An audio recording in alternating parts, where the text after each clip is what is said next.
Hey traders, welcome to Charts and Coffee. Hope everyone's having a good morning. We've got initial claims already done, but you'll notice we are really just chopping around a lot. Let me open this 5-minute chart up just a bit there on the left side.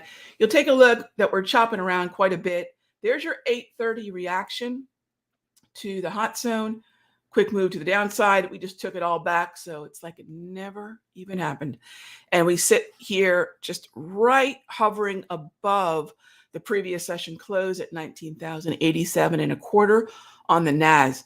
Keeping an eye, a really close eye on the NASDAQ, because there's a couple reasons that we're going to continue to see two very strong names, at least for another day.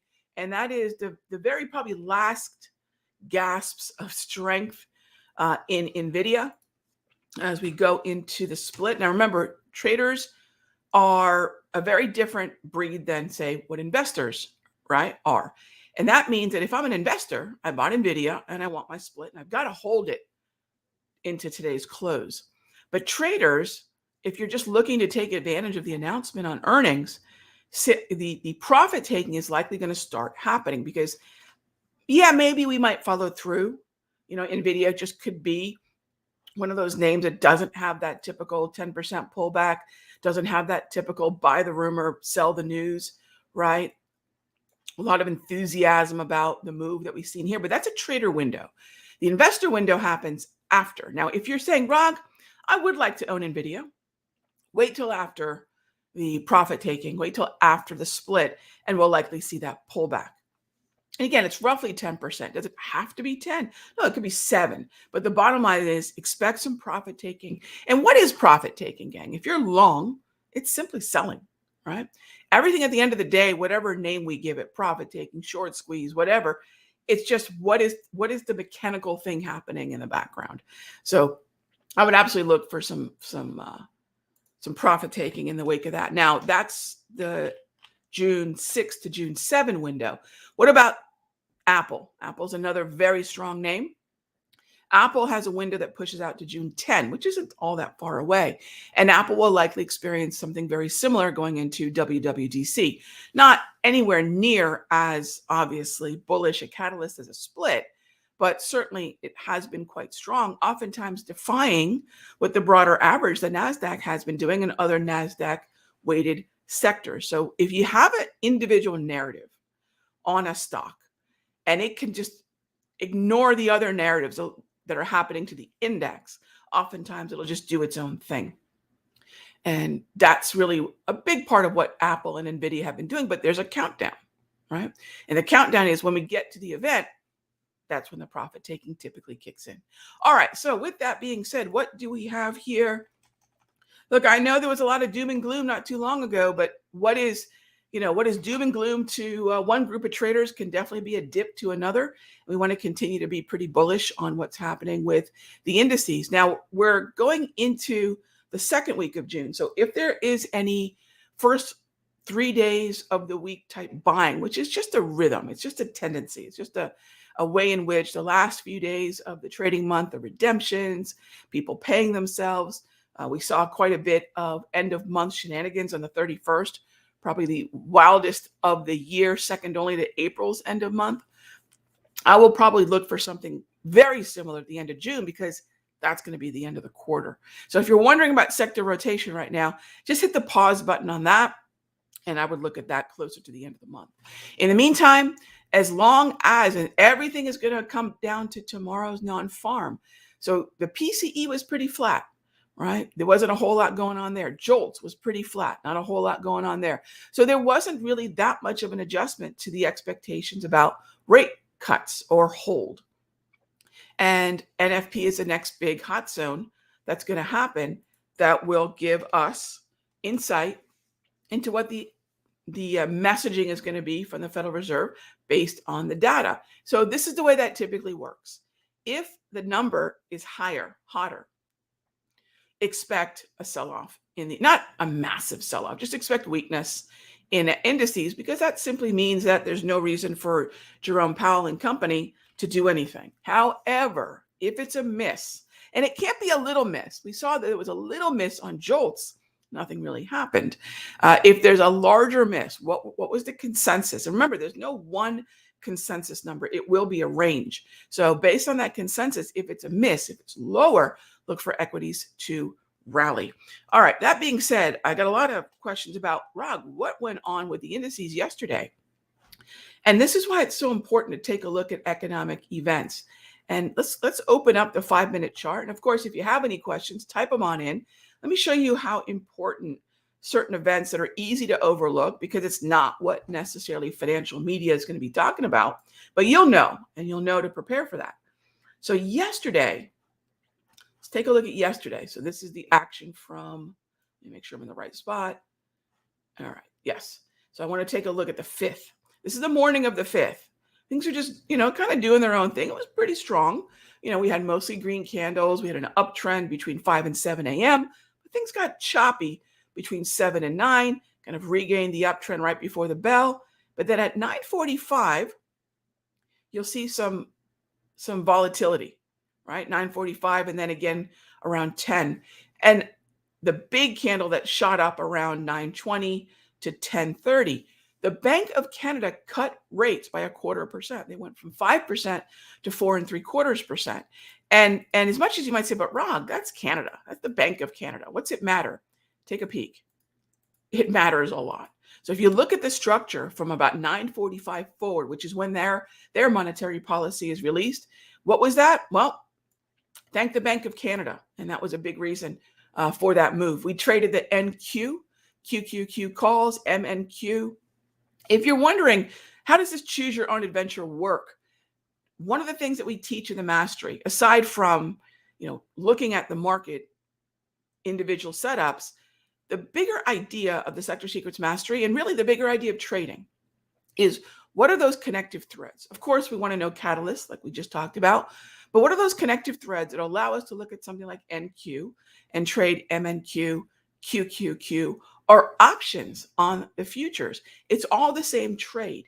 They have all the same trigger. And if we think of it this way, when our price is reached, where we know we have an edge, that's our trigger.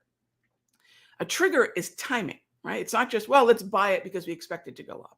Where can we buy it from to get the best entry that we can based on our indicators, based on our analysis, and manage risk, right?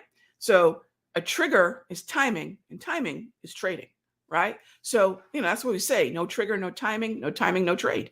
And we'll look for something similar today. However, there could be a little bit of a wait and see going into tomorrow's NFP, not to mention that the Nvidia volatility. Now, Nvidia is unique in its weighting. You might say, well, Rog, isn't that just an Nvidia thing?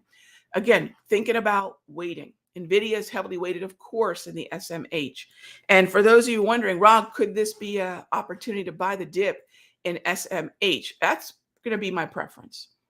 I would love for Nvidia to drag the sector that it is 20+% of down with the profit taking and give us a setup on the SMH, which is that larger group of semiconductors. However, Nvidia is also weighted in the XLK and pretty darn heavily weighted at that. Nvidia is pretty darn heavily weighted in the S&P now too. So there are going to be reverberations, right? You drop that pebble in a pond and then you get all those ripples, and Nvidia could create that kind of event on top of NFP. So we're going to have two major events affecting the indices tomorrow. All right, so let's get to our questions. That's the way I'll be looking at Nvidia. Really more of a maybe Friday, but probably Monday, Tuesday type window for that dip. All right, so let's get to it. Taking a look at our questions. Good morning. All right, Jim asks, hey, good morning, Jim. In terms of Nvidia stock split, when was its last day to buy Nvidia stock so the individual could get the split? Today. You got to own it today. You got to own it into the close so you have it tomorrow to get the split. But I would not recommend that. You're basically buying Nvidia at the sort of, let's call it the hype highs. You're buying it at the hype highs, and I would not recommend that. There will be a pullback. It may not be Friday, it may not be Monday, but I'm telling you, there will be a pullback, and then you're going to take that same amount of capital, roughly $1,200, and then you'll be paying what, $1.20. So I would not recommend that. However, today is the day. It's got to be before the close. All right. When do I think Nvidia will sell off? That's a good question. I would anticipate later today, because if you are a trader who just wanted to take advantage of the buy the rumor, sell the news, buy the rumor meaning it's not a rumor, right? But when the announcement of the split was made on earnings, take a look at what we've done since then, right? This is a move from roughly 950 to 1220 and change. So at this point, the bulk of the move is done.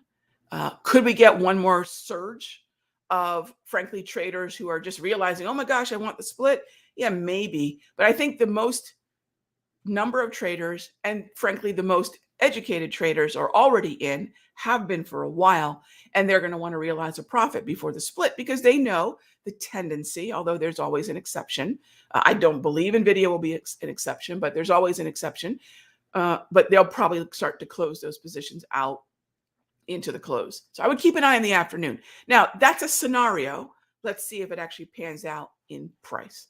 All right. Let's take a look at VST. All right, John, this is Vistra Energy. I'm a fan of looking at energy, mostly utilities. VST is not necessarily a heavily weighted stock, but utilities have been one of the stronger sectors. It's a top 2, top 3 sector in terms of the last 30 days. And this would be just a classic uptrend. Take a look at the bottom of the chart. Green candle, mean reversion. That mean sits between the zone of the green line and the red line. That whole zone is a mean reversion for me. And so that means starting at about 90 all the way down to about 84 and a quarter. That would be the zone for VST, meaning that it did it on the 4th, right? That mean reversion entry was on the 4th. If you would prefer to see, so there's 2 ways to play a mean reversion. You can buy the move down to the zone, or you could wait for price to get to the zone, right? You can wait for it to get into that mean reversion zone. And then you can wait for a pattern where the high from that low candle in the mean, which was 93 and a quarter, you can wait for 93 and a quarter. That would be, for me, the best confirmed momentum trigger. So if the high is 93 and a quarter, maybe 93.30, and that would be a momentum entry. So that would be a buy stop entry, not a limit buy entry. Meaning a limit buy is when we sink into the range and you're just waiting there. You park that limit order or you park that alert. You wait for price to sink in the range, the limit buy triggers. However, if you're waiting for momentum back out of the mean reversion zone, that would be a buy stop. All right. So thanks for the question. Good looking trend, John. Good looking trend. All right. So next up is Duke versus SO. A little bit of trade this versus that. So David, the first thing I'll do is I'll ask myself how many of the top weighted stocks in the XLU are in uptrend. So that's the first thing I'll ask myself, because sometimes if there's liquidity in the option chain for the utilities sector, I might be better off buying the tide and not the boats. If there's not liquidity, then I look at NEE, which is usually my proxy for XLU, Southern, Duke, SRE, Dominion, PCG. A lot of those top 6, 7 names are in uptrends. So now I ask myself, all right, if I'm not going to trade NEE or XLU, let's get into a little bit of trade this, not that, and look at Duke. And, it probably is going to be just a matter of which one triggers, because they both look pretty darn good. I'd have to give the nod, though. I'd have to likely give the nod by just a little bit to, yeah, maybe not. I think it's probably 6 of one, half dozen the other. Both of them are bullish, but I'd have to give the nod to Southern, because Southern's trying to reorganize back up into an uptrend. See that there? So I'd probably give the nod a bit to Southern, but frankly, either one would probably be fine. But Southern, I'd give a little bit of a nod to. But please keep in mind NEE if you're comparing some of the names. Throw NEE into the mix and see if you like that setup on NEE.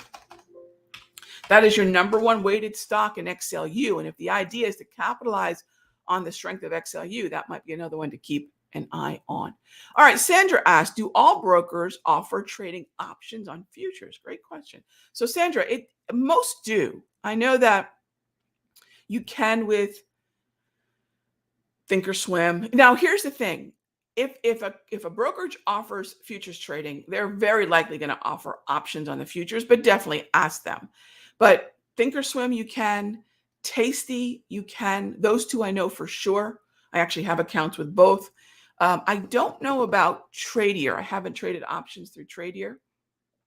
I'll have to check on that. I just haven't looked into it, but just ask the brokerage. But I do know. So no, the simple answer is no, Sandra. Not all brokers offer options on futures. They have to offer futures first, and then just make sure they're also offering the options on the futures, because there are some that do not. Okay. But if you're looking at options on futures, yeah, Thinkorswim can do it. Tasty Trade can do it as well. All right. What are we seeing on the SPY? And by the way, for those of you going, Rog, is there a different set of strategies? Is there a different set of indicators? What's the difference? If you're trading NASDAQ, yesterday we were long all day in QQQ calls. I could have easily been long MNQ, NQ, and Q calls because the trigger is the same. So as long as you've got access to those at or in the money options, and that's usually my strategy on that pullback, the at or in the money option, yeah, you're good to go. So my thoughts on SPY are going to come back to the touchstone for SPY, and that's going to be the ES futures. So whatever ES does is what MES is going to do. What options on the ES, the mini S&P are going to do. It's going to be what the S&P SPY ETF does. It's going to be the same thing that SPX does. So I just keep an eye on this thing. It's so much easier to watch one symbol than four, right? So I'll watch this thing, and if ES has a trigger, and it depends on the time frame you're looking at, of course, but if ES has a trigger, then so do the others, right? Micro futures, the options on ES futures, SPY, and SPX. And the timing will be identical. As far as what today we'll see, again, I won't be surprised to see a little bit of hesitancy to continue to surge like we did yesterday. Because remember, Bank of Canada was a lot of that. I'll be surprised to see a continued surge in front of non-farm and in front of the Nvidia split. All right. How about oil stocks? I would say I'd leave oil stocks alone. I would focus, if you're day trading oil stocks on a day that there's clarity in crude, which I'm not seeing right now, but I would think oil stocks will be mostly an end of month potential. I do not know, obviously, on the 6th of June, but towards the end of the month, if there's going to be sector rotation, one of the prime candidates to benefit from that flow would be energy, oil and gas explorers, and oil services. So XLE, which of course has Exxon and Chevron in it, OIH, which has Halliburton and Schlumberger in it, and then XOP.